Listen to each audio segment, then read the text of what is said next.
Pipe tube ini perlu masukkan inner connector dekat ini K Pro PP sediment.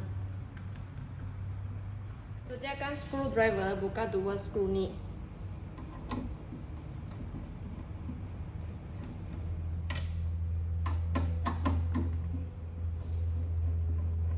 Lepas tu, buka cover dia.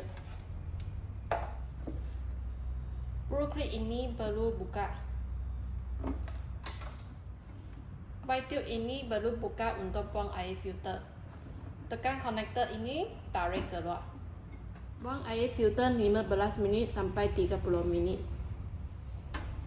Lepas tu, pasang balik. Pastikan tekan satu cawan air dari dua water tap. Normal water tap, hot water tap.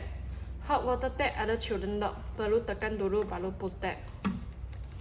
Kita baru on plug ni. Belakang dispenser ada panas punya switch, kita perlu on.